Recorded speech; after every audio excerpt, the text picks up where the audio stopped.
這麼小的一個民居，只有2間客房，居然搞成一個全自动的地方，然後又有平台上的那种高科技的里边有各种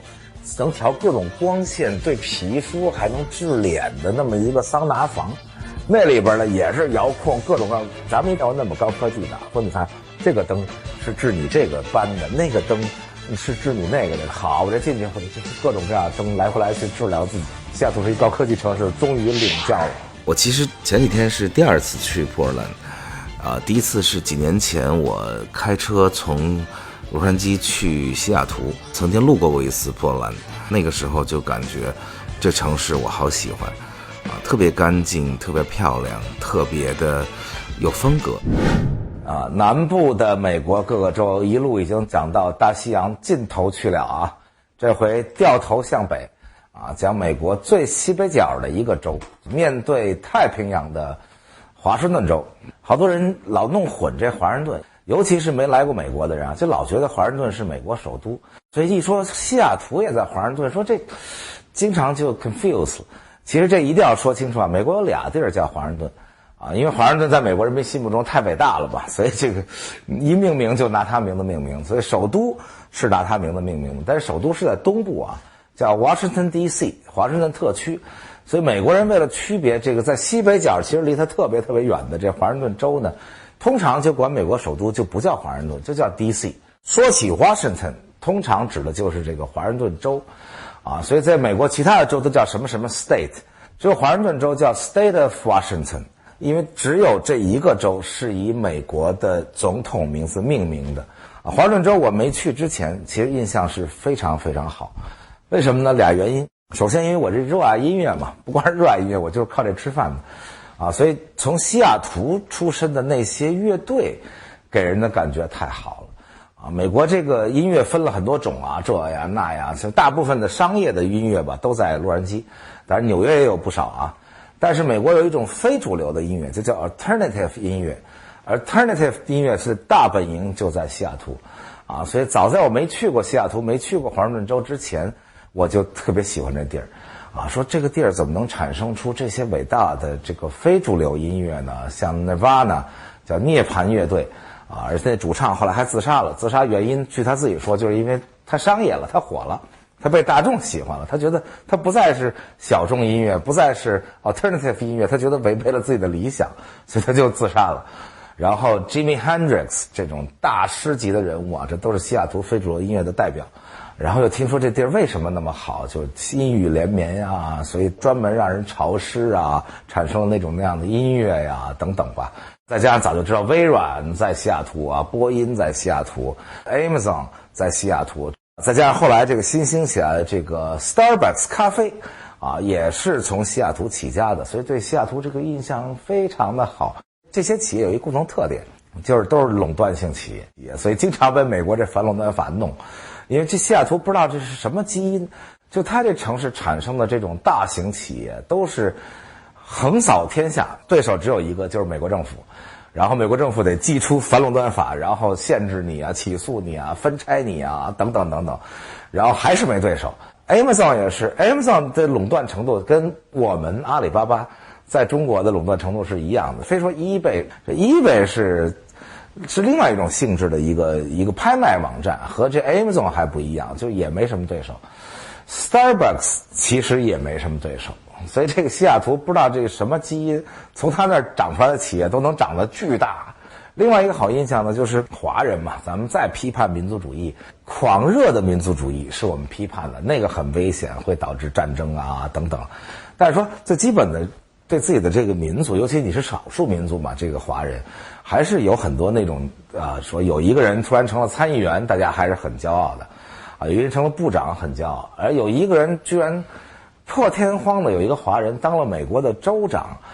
這個華人心裡都還是很骄傲。但是那時候並不了解這個人當時就知道哇，這 Gary Locke 這個駱家輝這華人覺得很驕傲。但是後來這個很多狂熱民族主義者開始特別討厭這個人，因為他當了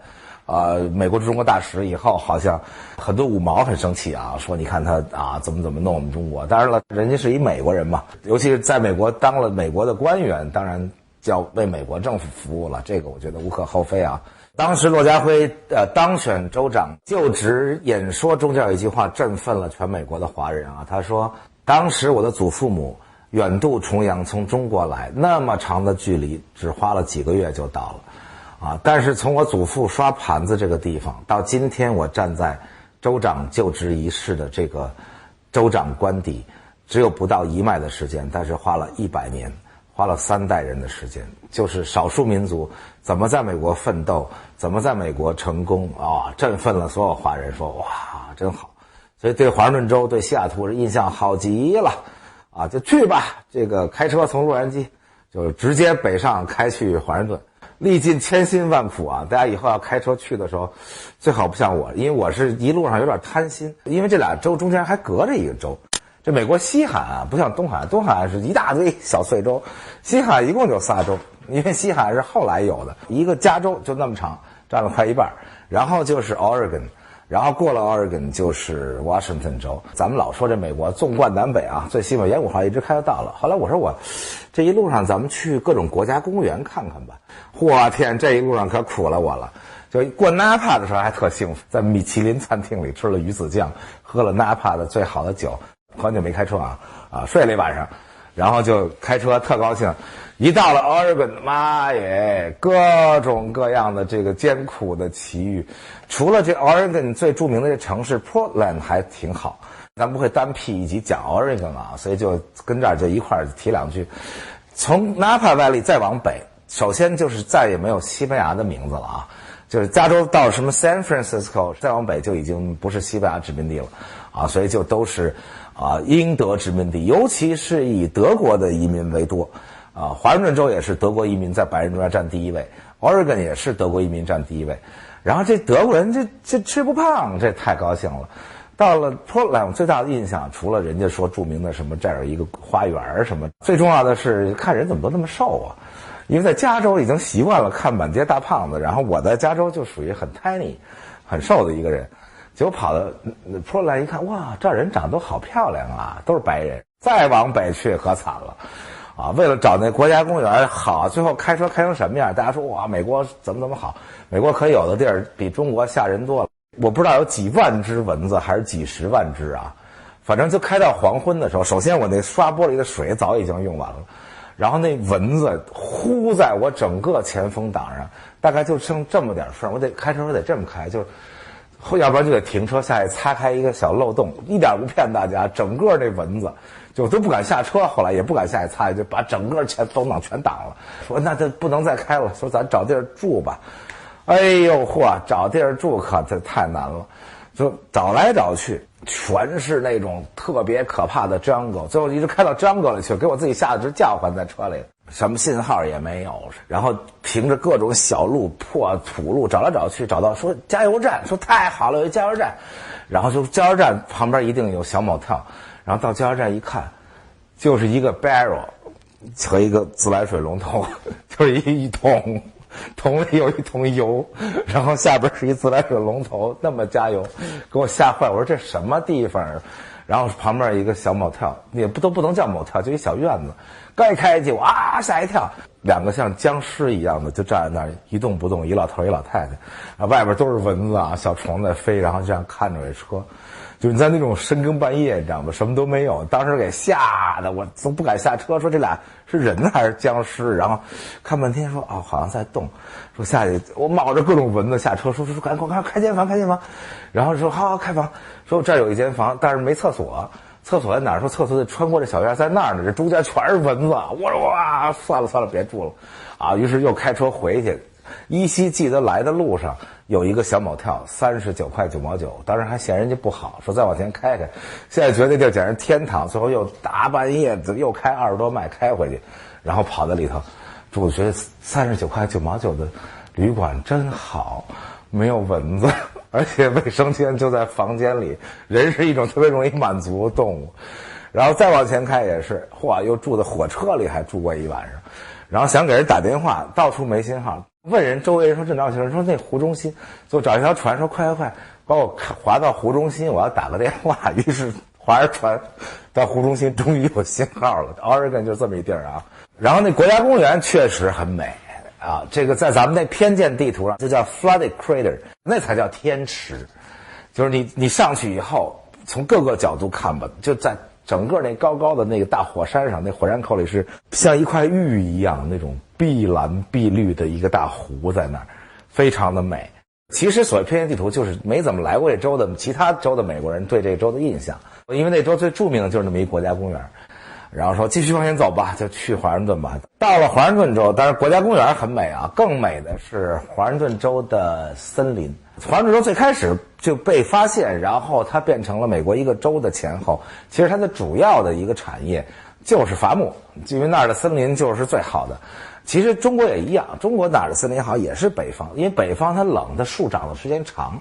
這長的時間長的這樹木材就好。啊，所以東部也是，東部你到紐約去開到波士頓這條路，那森林也很美，但是還沒有華盛頓這麼美。華盛頓州車牌上寫的就是 Evergreen State， 就是常青州。它的那 glacier 就是冰川的數量是全美大陸不算 Alaska 除了冰川沒別的，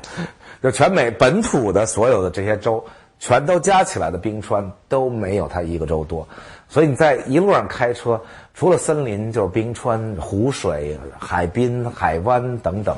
充滿了美景啊！一路開到了西雅圖，啊，咱們就重點說說西雅圖吧。西雅圖跟溫哥華加一起是一個很美的大城市，因為大家覺得西雅圖哦，美國的城市，溫哥華是加拿大的城市，其實這倆城市基本上是連着的。如果大家看地圖的話，整個是一個巨大的海灣，靠海灣的這塊的上邊是這個溫哥華，下邊就是西雅圖，其實是並列着對着海灣外邊的倆大城市，這倆都是發展，其實都連一塊了，中間就是一個美加邊境。我以前老說上帝對美國真好，美國這個大海灣之多，咱們中國是不能比。中國這個海灣很少，好容易有點海灣的青島、大連，馬上就當成最好的港口。但是青島、大連的海灣，跟舊金山那個龐大的貝，啊，跟這個邁阿密那個貝，跟這個西雅圖這貝太大了，這中間有無數好幾百個小島，上面還都住着人。西雅圖有一個交通工具特有意思，叫 Seaplane， 就是水上飛機。這因為這島特小，也不可能建機場啊，在這島上。但你要坐直升機去，那這成本可太高了啊！大家知道直升機這耗油量這受不了，所以他就做那種看着還挺破破爛爛的，就那種叫 Seaplane。這 Seaplane 在西雅圖相當於是他們的公共汽車，非常便宜。然後就通勤票，而且是你就買一票，就你去多少個島，反正最後飛回西雅圖都是那麼多錢。到每個地方降落的時候，都是那個小島伸出一個棧橋，其實就是停船的地方。然後那水上飛機就降下去停那兒，然後就有人提着一袋米在西雅圖買的什麼東西就下去了，還有人抱着自己的狗上來了，各種大狗，就是那些小島上住的居民和西雅圖之間的通勤飛機就全靠這個。一抬頭，永遠天上至少有一架 Seaplane 在飛着。然後就坐那個，我就特高興，到各個小島上去看一圈。這西雅圖的城市非常清秀，因為它就在這個海邊，然後海邊全是這種飯館啊、酒吧呀、遊客呀，啊，以及各種奇葩吧。咱們現在就管他們都叫奇葩，就各種奇葩。後來我看了這些人，我說哦，原來西雅圖能出現 alternative 音樂，不是因為下雨這事兒啊，不是因為內心潮濕，是因為這怪人都集中在這兒了。你知道，就那種有點恍如隔世的感覺，就是夜裡一上街，你就看到這個人就永遠在這個門口站着，然後那個人就在那兒坐着，然後那個人在海邊的一個台階上就那樣待着，歪歪斜斜。然後白天你上街的時候，你要沒仔細看，你還覺得哦，白天換了一撥人，其實不是。到白天你透過這些人群一看，那些怪咖、那些奇葩還在那兒待着呢。然後昨天晚上你看的那怪咖也在那兒待着，一了歪斜。最逗的是，我每天上街都看到一個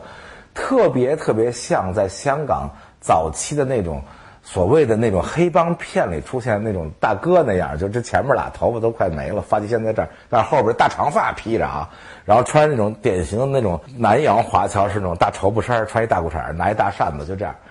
每天我從西雅圖往海邊走，從我住那地兒就看見這人從我對面走過去，我都傻了。我說這地兒有點像吸血鬼或者類似那種電影的地兒，每天就覺得這些人都不上班嘛，這些人都每天就在那兒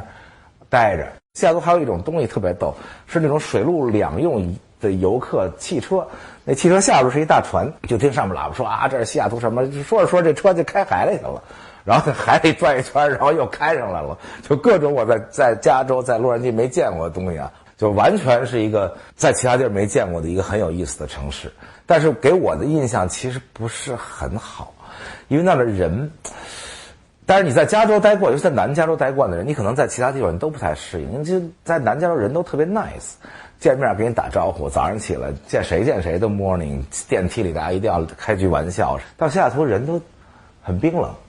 可能跟那陰雨連綿，然後又冷有關係。西雅圖旁邊的好多山特別像廬山，這為什麼呢？就是它雲霧多。廬山之美，就是因為廬山到處都有雲霧嘛。這個日照香爐生紫煙，你到西雅圖一看，那山海全都是那種日照香爐生紫煙那種景兒。但是這種景兒啊，陰鬱的景兒也有問題啊。就是那個西雅圖那兒有一大橋，這大橋上這個跳了無數人下去自殺去。西雅圖的這個自殺率當然不是最高的了啊，自殺率最高的是 Vegas， 因為 Vegas 輸了錢自殺，這事兒太直接了。西雅圖自殺企圖是最多的。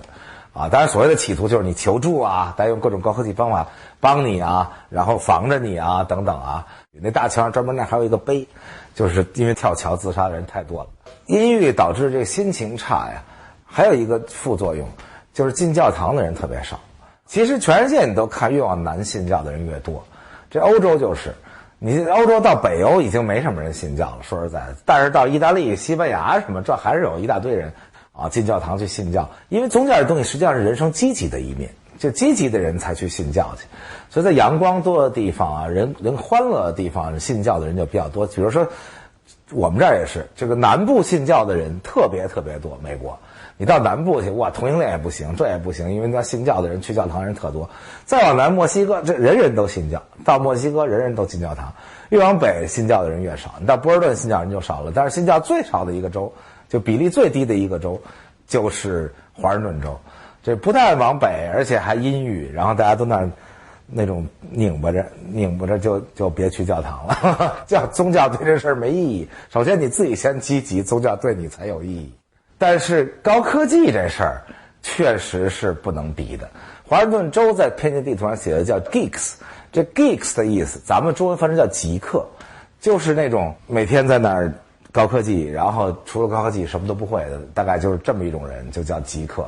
啊，就是全美國人民对那兒的印象就是這樣的。講倆小例子吧，你在其他地兒飛到美國，比如說飞到紐約呀，飛到洛杉磯啊，你就得填一個健康表，你沒帶肉，你沒帶菜，你沒帶這沒帶那，這麼一個藍表。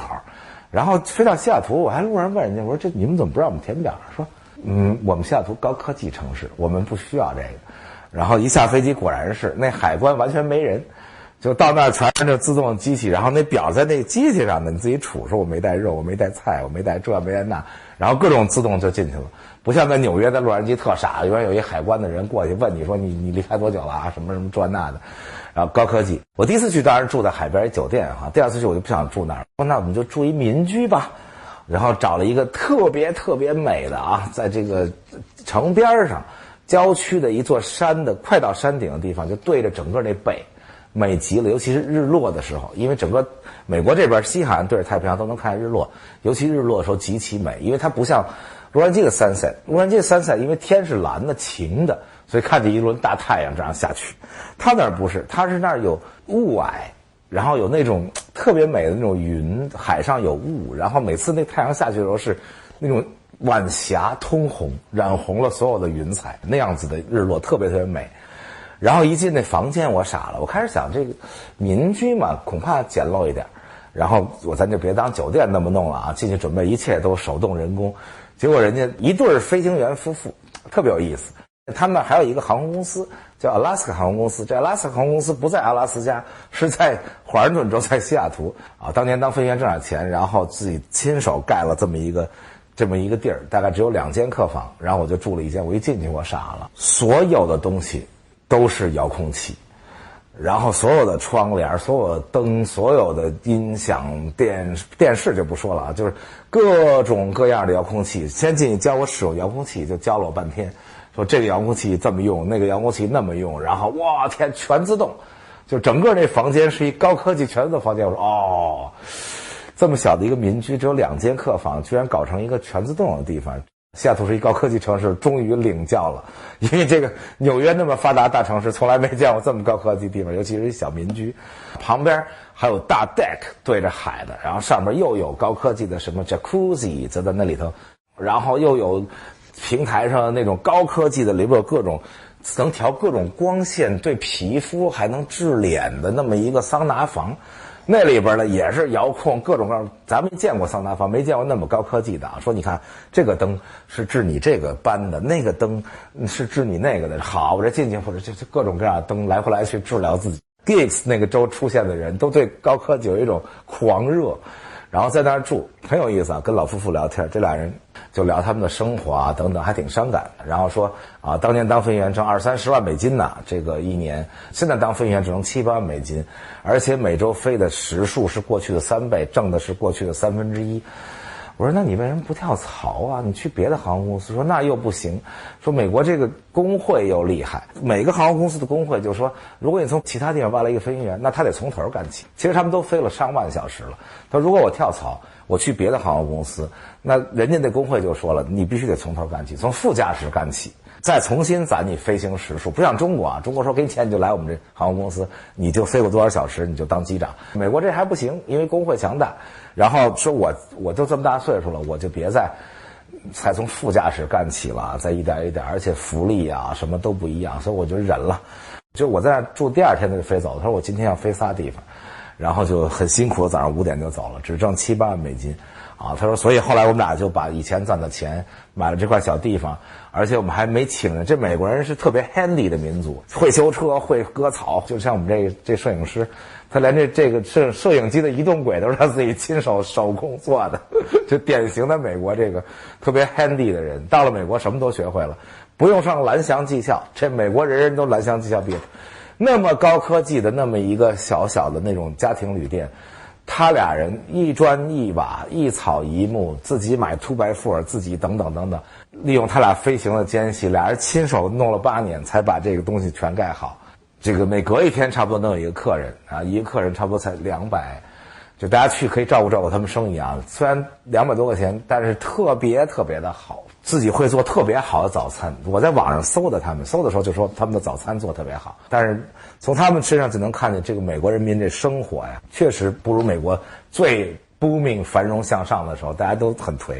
啊。對於未來，大家其實都沒什麼特大信心。既然說到西雅圖啊，微軟我就不講了，因為大家太了解了，每個人都看比爾蓋茨的傳記啊，等等等等。我要去趟比爾蓋茨家，但是沒被邀請啊，沒人請我去。我說我自己去看看比爾蓋茨家，因為聽說是全世界最高科技的一個大宅子嘛，全自動的什麼這那的，恨不得我以為那房子都在地底下一摁，那整個房子升起來了，沒那麼邪乎啊，但是特別高科技。我專門看了那地址，然後開車過去，跑他們家門外看一眼，我說哦。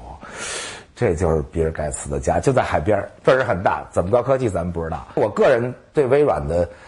這種感覺其實不是很好，因為微軟自從成了世界上最大科技公司以後，在真正的今天的移動時代，其實微軟跟 Google 比，跟蘋果比，甚至跟阿里巴巴比，我覺得都沒有做出偉大的貢獻。但是那個時代是改變了人類啊！今天的微軟的偉大貢獻其實是比爾蓋茨夫婦他們的慈善，他們捐了幾百億美金，救了上千萬的貧困兒童，可能還會救幾千萬人等等。我覺得那是偉大的。微軟公司啊，除了比爾蓋茨以外，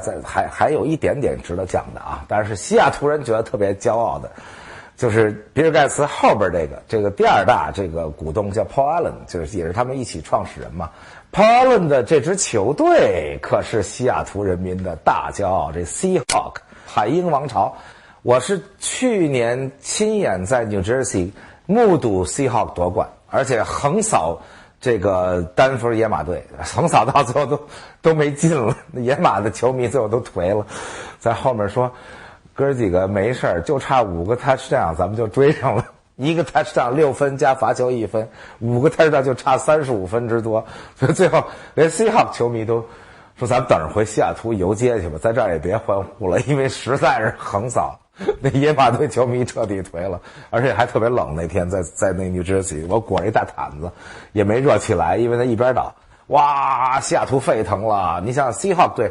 很長時間都不是一支強隊，但是 Paul Allen 買了以後就越來越強啊，終於奪冠啊！今年在 Phoenix， 結果哇，西雅圖去了那麼多人去看，就準備蟬聯冠軍，而且他確實強啊！居然我認為啊是打了假球。這個因為有點過於明顯，大家就看这個最後的時刻啊，還差1碼，而且還有2次進攻機會，哪怕就差10碼，就差最後一次進攻機會，前面就是 touchdown 那地兒就能得分，就冠軍拿到手了。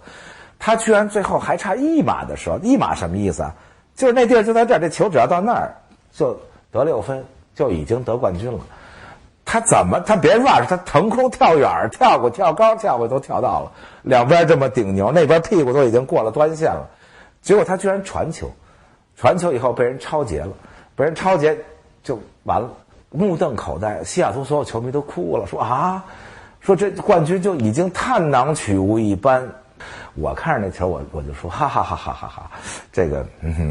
我就這麼一觀念，這錢只要一進來，這事兒就一定是有黑幕，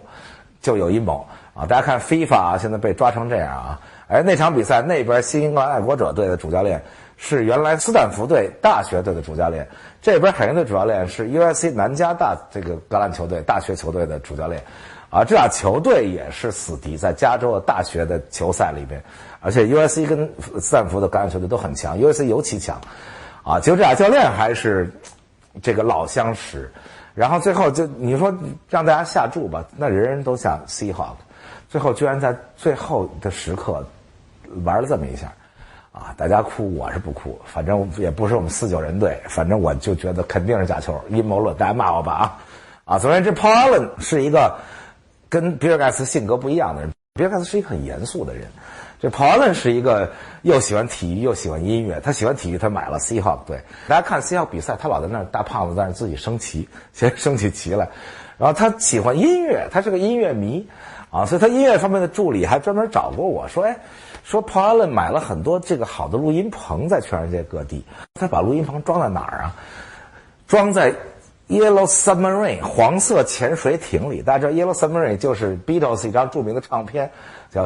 噠噠噠噠的 Yellow Submarine， 就是這張唱片，所以他就弄了一個 Yellow Submarine， 把那個錄音棚裝在裡面，然後在威尼斯弄了一豪華大遊艇，把那個錄音棚裝在遊艇裡，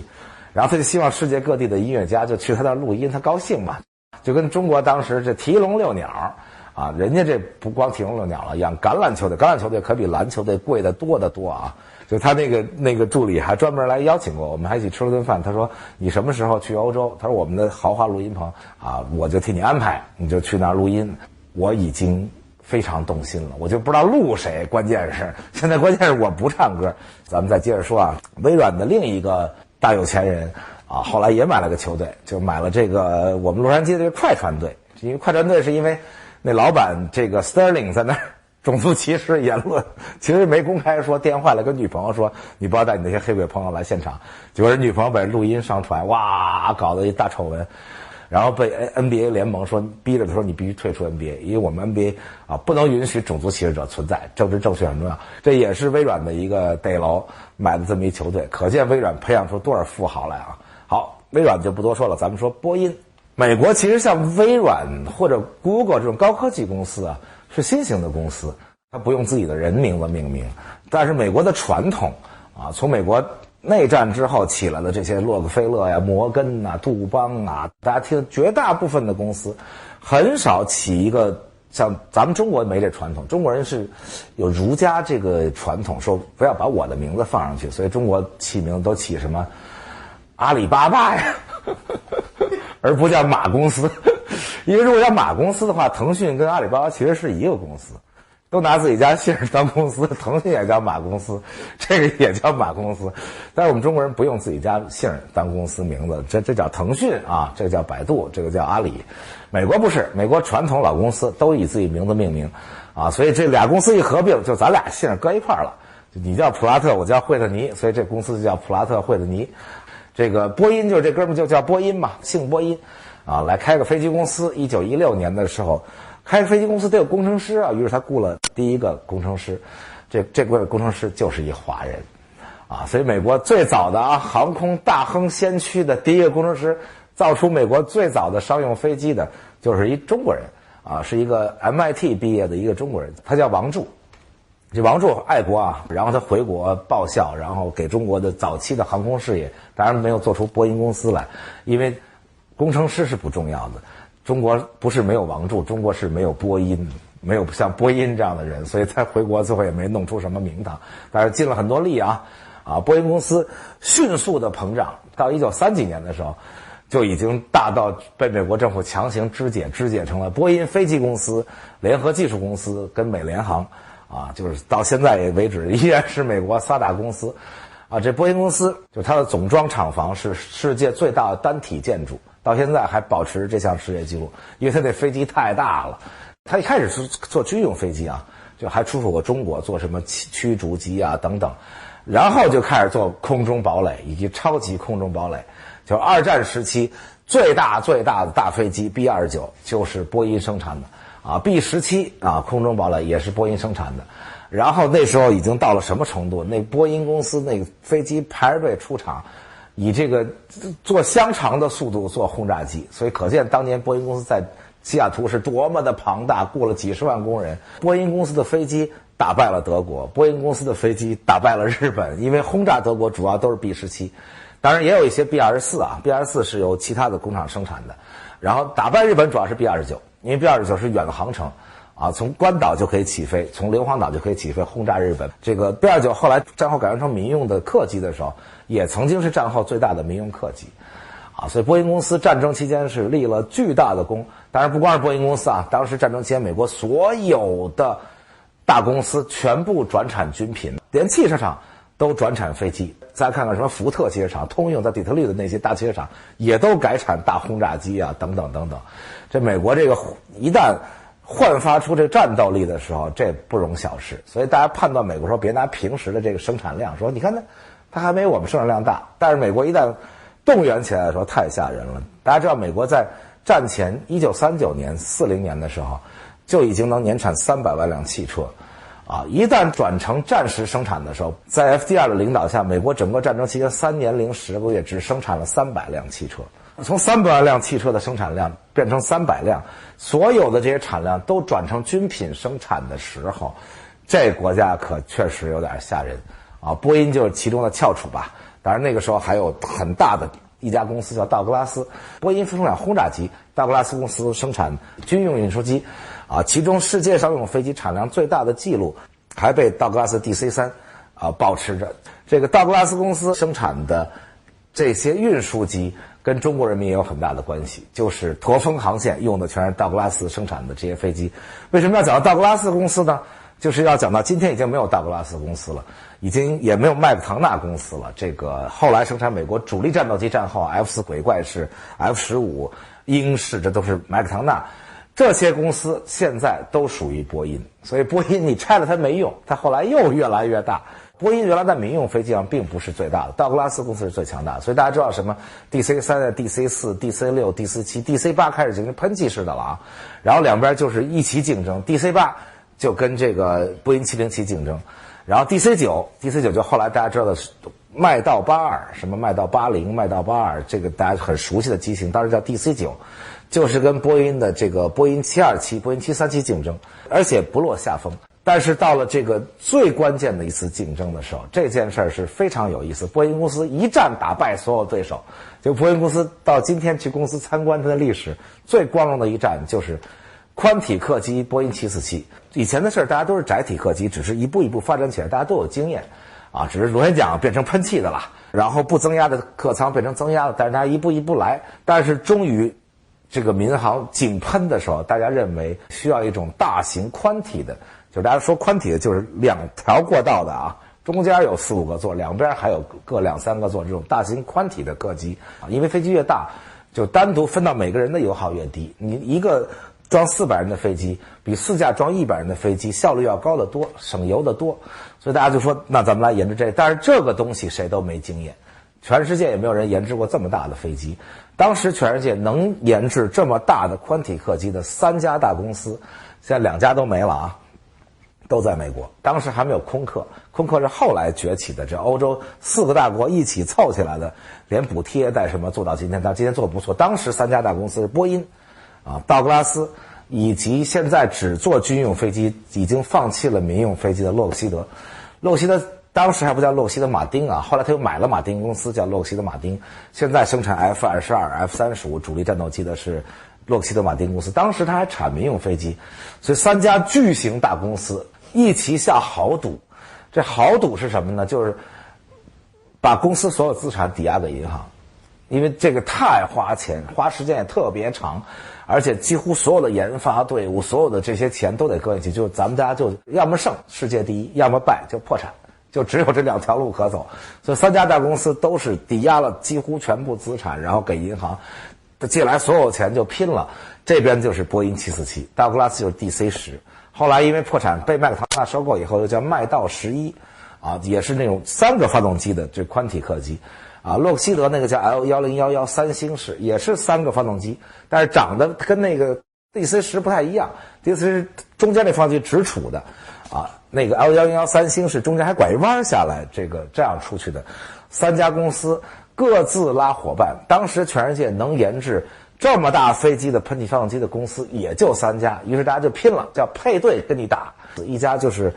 勞斯萊斯 Rolls-Royce， 其實英文是一樣的，都叫 Rolls-Royce， 但是這 Rolls-Royce 的汽車咱們翻成叫勞斯萊斯，發動機咱們翻成叫羅爾斯羅伊斯，叫羅，也不知道為什麼，其實英文都一樣。當時只有英國的羅，美國的2家大的，一個叫普拉特惠特尼，一個叫通用電氣 GE， 這3家大公司能生產這麼大的飛機噴氣發動機。那家發動機公司為了研製這麼大的發動機，也需要抵押財產，也需要就拼命就賭了，大家就賭吧。同時每家公司再拉上一家大型的航空公司，你得給我點訂貨呀，我得有點訂單，我好跟他拼吶，我的錢沒有啊，就全部都投進去了。於是又各拉了一家，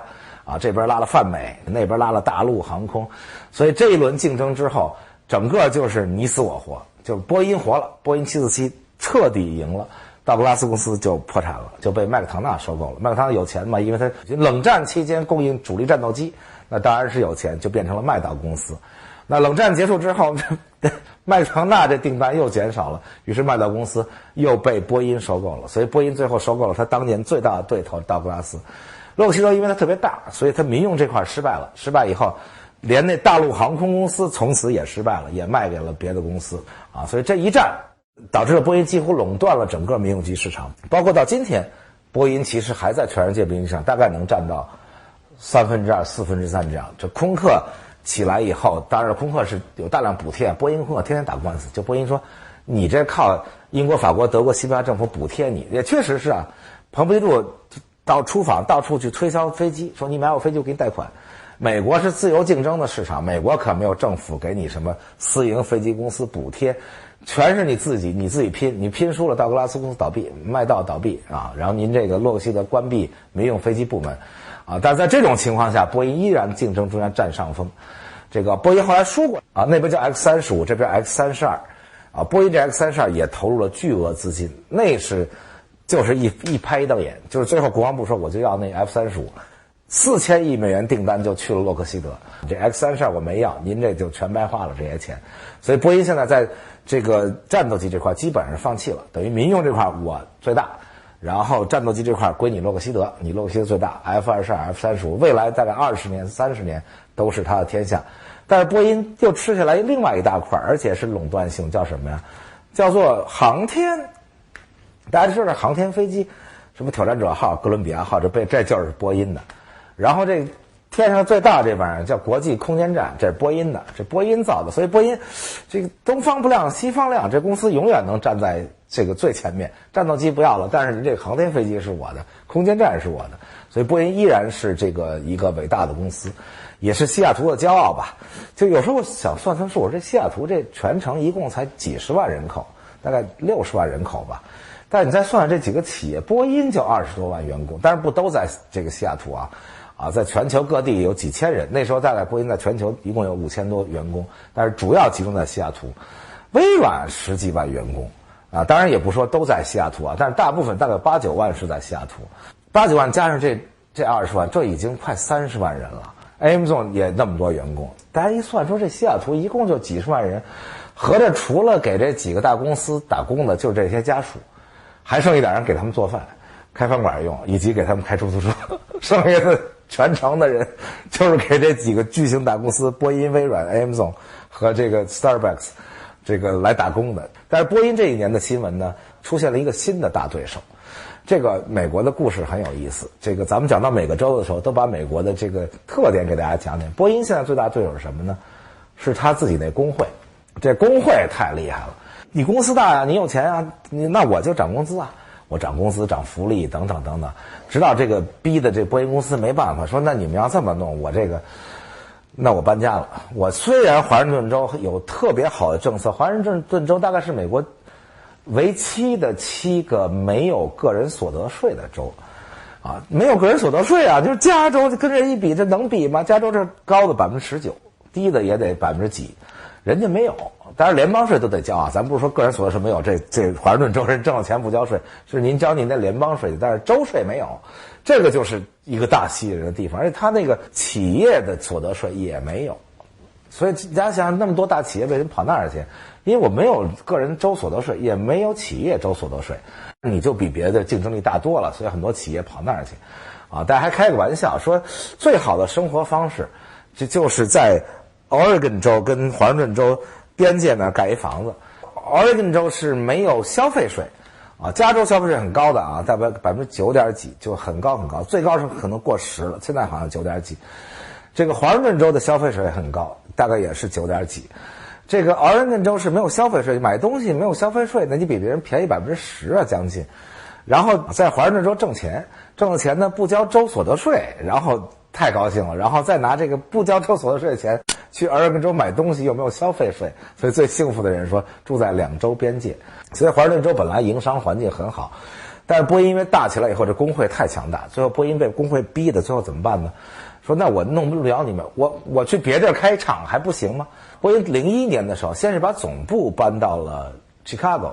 但是這其實對工會沒什麼大影響，因為總部沒多少人嘛，那20萬人主要都是技術工人，而且不是一般的技術工人啊，不是說咱們這富士康說咱這來20萬人。進來就生產線上就開始做手機了，不是那坐飛機沒那麼簡單，所以為什麼工會強大呢？那最後他找來找去說，南卡州有一個飛機修理廠，啊，自己也能做點飛機，是有熟練工人，啊，而且這工會肯定沒我們那兒那麼強大，而且南卡州最逗的是原來這個飛機公司這工會一聽說波音要來，高興死了，這我們要漲工資了，波音公司員工這福利好啊，工資高啊，動輒10萬美金以上，波音公司連簽約費都有15000美金。就是這麼好的待遇啊！就是你簽約入職就先給你1萬美金，然後幾年以後還有一個5000美金的一個紅包。居然南卡州這工會自動解散了，大家一投票說，咱還要不要這工會啊？咱為了吸引這波音來，最後大家一投票，咱也不要這工會，然後跟波音說，快來我們這兒沒工會，沒人跟你反抗，資本家來剝削我們吧。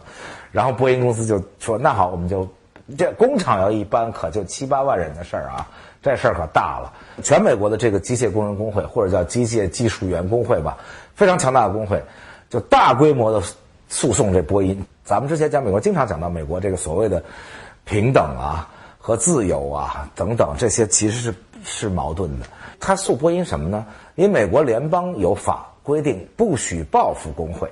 啊，這個事兒其實就是羅斯福兄弟倆弄起來的。從 T2 之前，其實美國還沒有這些工會的東西。啊 ，T2 上台開始限制美國資本家 ，FDR 開始強大的工會就那麼建起來的。就美國工會有強大的法律保障，這法律保障就是說你要報復工會，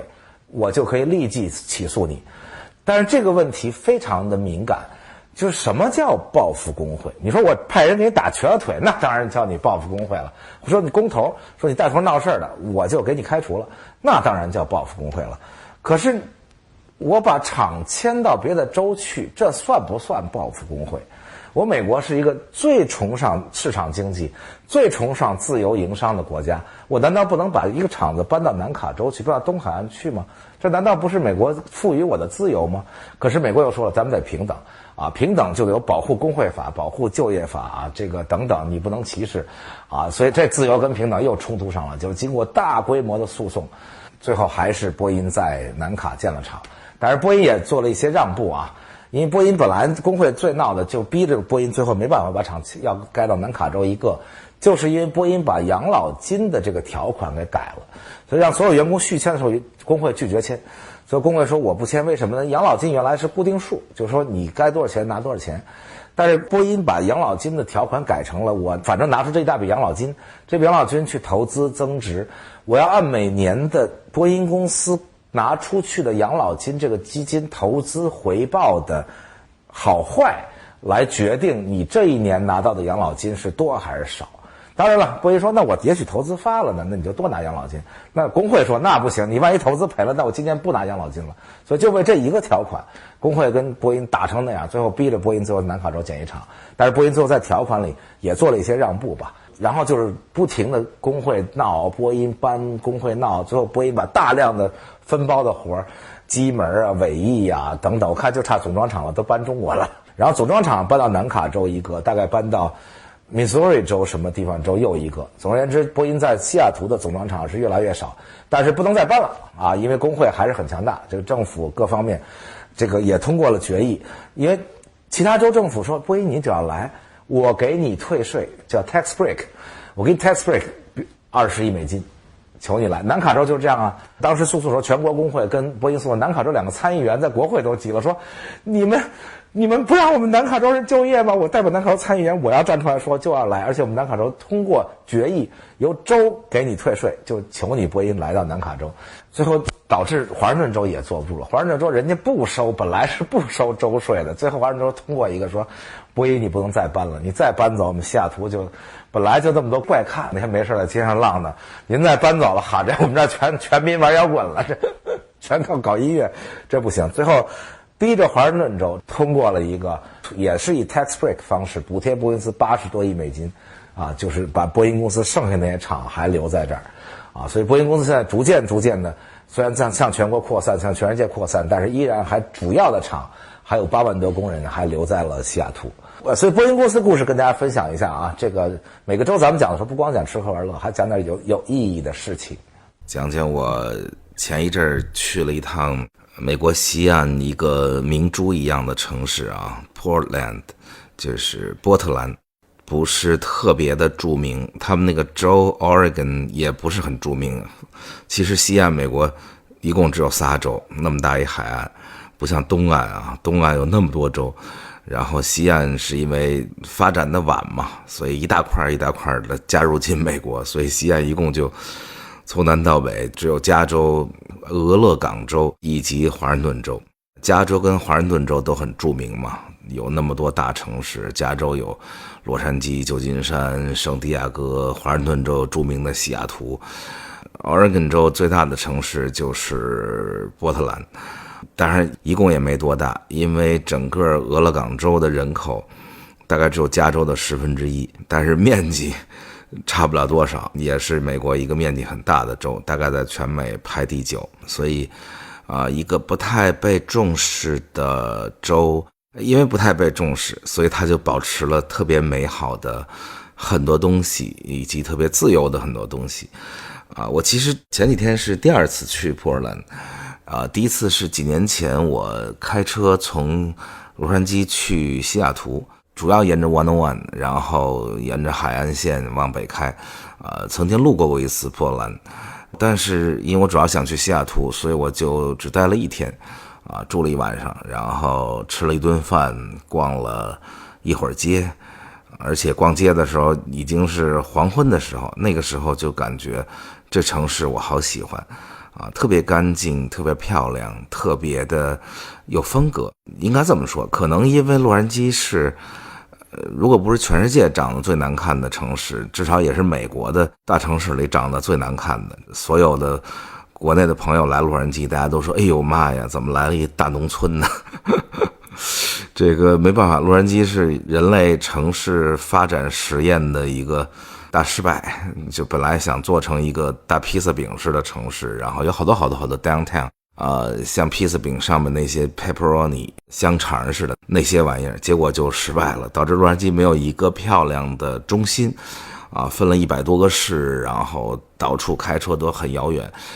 所以來到波特蘭或者來到美國其他的那些有點歷史、有點山川，然後有風景的那種城市，都覺得哇真好，就仿佛農村人進了城。所以上一次幾年前那次給我留下了很好的印象，而且當地的人長得很漂亮這個你在洛杉磯見慣了那個好幾百磅重的人，到了波特蘭一看，哇，人們都好瘦高高，長得非常漂亮，金髮碧眼，然後後來一研究一聊天，那個地方其實包括整個俄勒岡州德國後裔的人是特別多，所以就長得高高瘦瘦的，非常漂亮。然後也没多研究就走了，所以一直在心里说什麼時候再去一趟波特蘭呢？這一次因為2個好朋友邀請說來度個周末吧，所以就去待了3天啊，好好的把這個可愛的小城仔細的看了一遍，非常有感受。但是好的有很多啊，首先就是我說的這些乾淨啊、漂亮啊、有風格，到處都是花兒啊，因為那空氣簡直太好了。俄勒岡州就是临海和雪山，然後到處是森林，所以在它的包圍下，以及河灣進來，到處都是河流跟湖，掩映下的這樣一個城市，那乾淨的。又得說一句洛杉磯是全美第1大污染城市，这個或者全北美第1大污染城市吧，經常霧霾呀，然後髒了吧唧，結果到那兒一看，哇，清秀，然後花兒都長得漂亮的不可思議。波特蘭就叫玫瑰之城，它那裡面有著名的玫瑰園啊，就在它可能更著名的那日本花園的對面啊。波特蘭有一個特別著名的日本花園啊，設計得非常漂亮，而且是最近可能剛又新修了一些新的東西，所以整個花園沿山而建，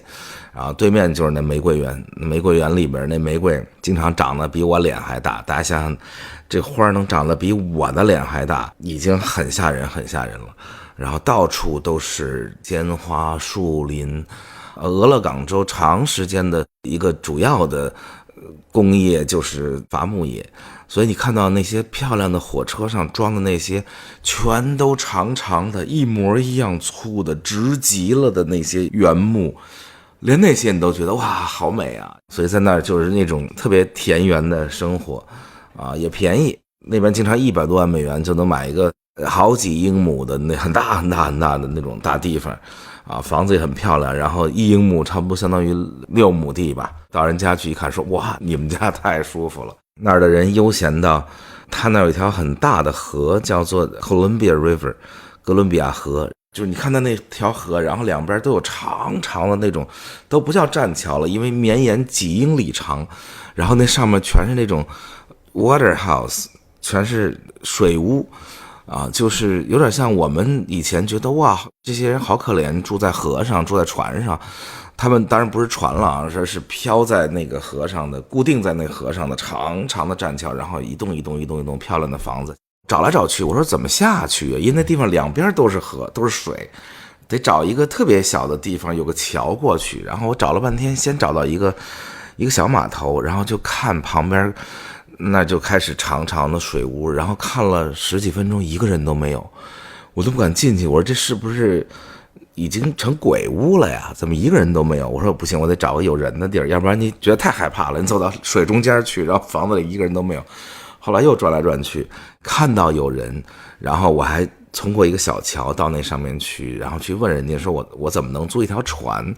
因為我本來很想租一條船在那個河上，然後沿着那麼多兩岸的水屋，然後去看他們啊。結果人說這兒沒地兒租船，說你要租船你得從波蘭市中心租條船，然後用車拉過來，說那兒有一個 ramp， 你就從那兒可以把船放下去，但是我們這兒不租船。我因為太喜歡的地方太美了，我說我願意出那個好幾百塊錢跟人說，結果大家都衝我樂，因為都是一幫老頭老太太，估計都是美國什麼地方的退休的有錢人，然後在那兒養老，全是老頭老太太，特別高興，坐在那個水屋裡，在看着流逝的河水，大家在那兒喝茶喝咖啡聊天。然後我說我愿意出幾百塊錢，大家都樂了，說謝謝你小伙子，你出幾千塊錢也不行，我們的船是我們自己的，我們不出租。然後就開始警惕地看着我，然後我本來想沿着那個長長的棧橋把那些水屋都看一遍，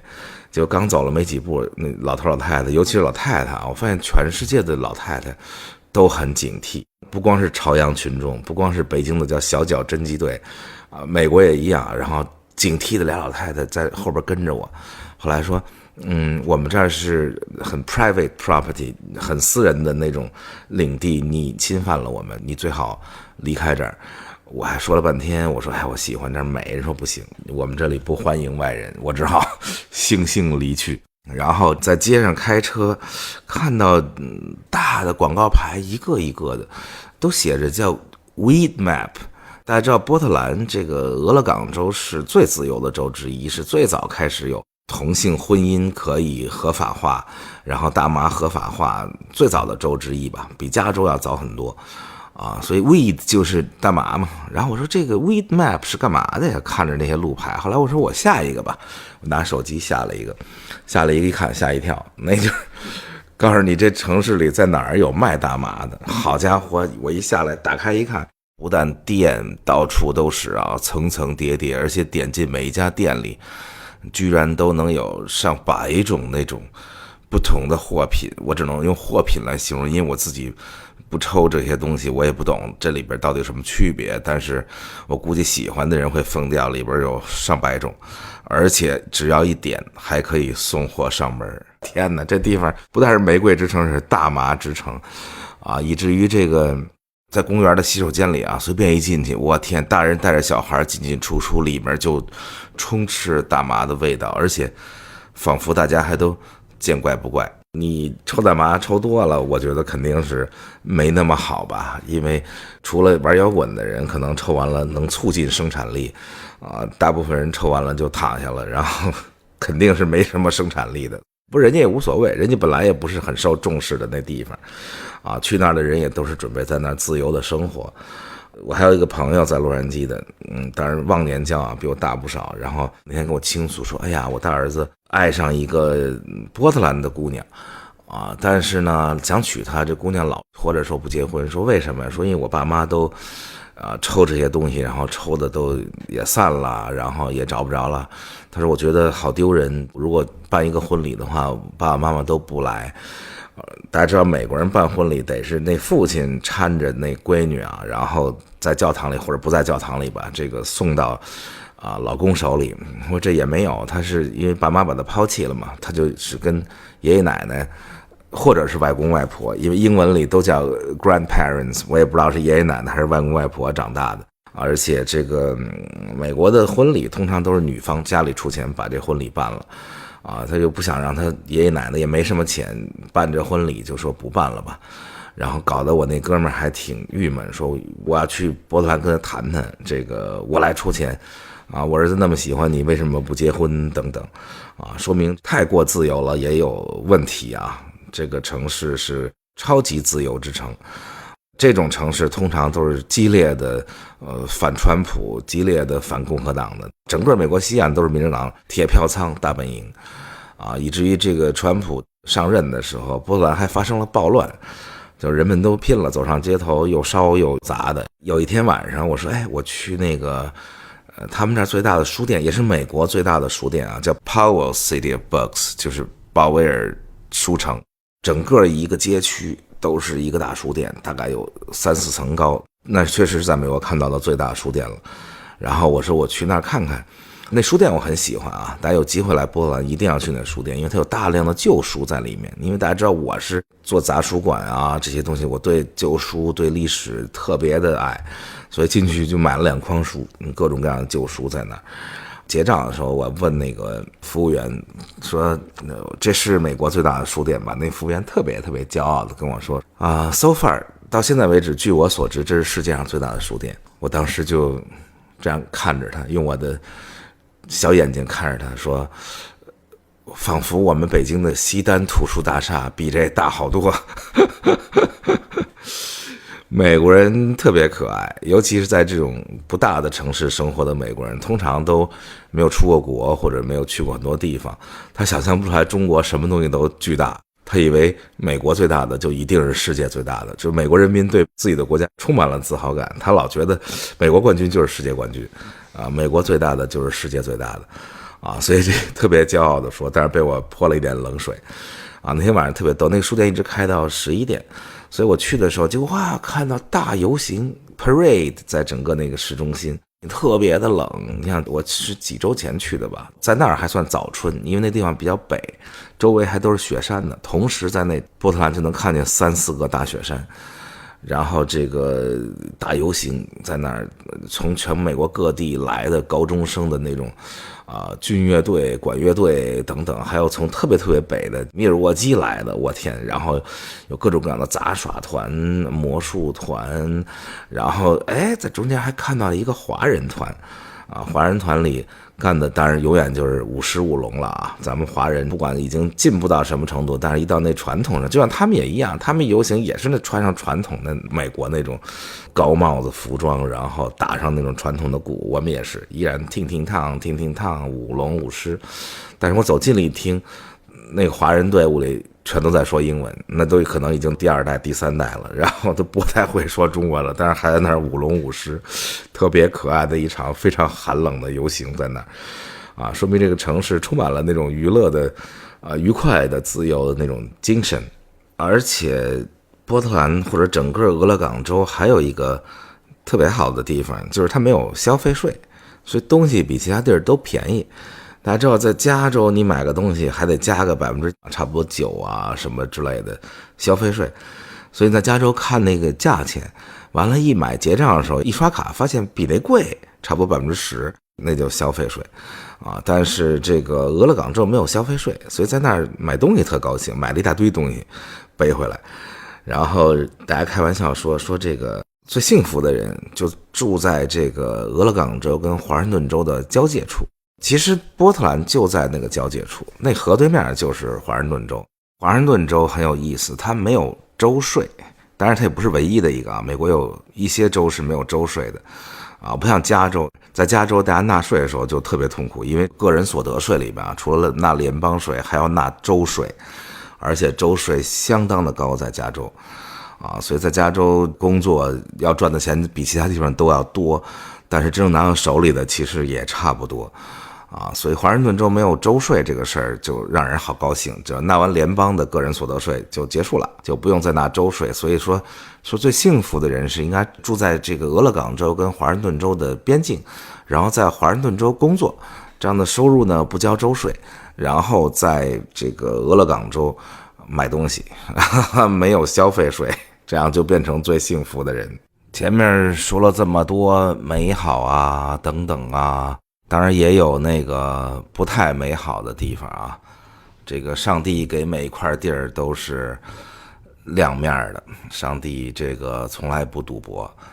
所以波特蘭當然也有問題啊。其中嚴重的一個問題就是自殺率非常的高。美國抑鬱症發病率並列第1名的2個城市是 Portland 跟 Vancouver， 但這 Vancouver 不是那個加拿大那個 Vancouver 溫哥華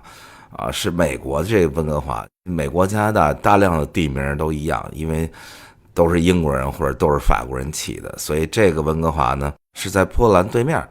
就是這個哥倫比亞河對岸的一個小城市，也叫溫哥華。其實就在華盛頓州的最南邊啊，華盛頓州最北邊西雅圖過去就是加拿大那大溫哥華。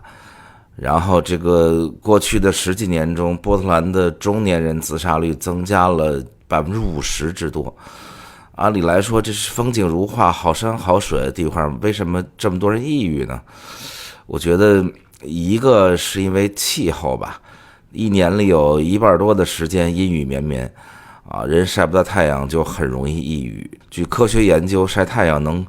補充維生素 D， 維生素 D 就對抑鬱症有治療作用，包括對暴躁各種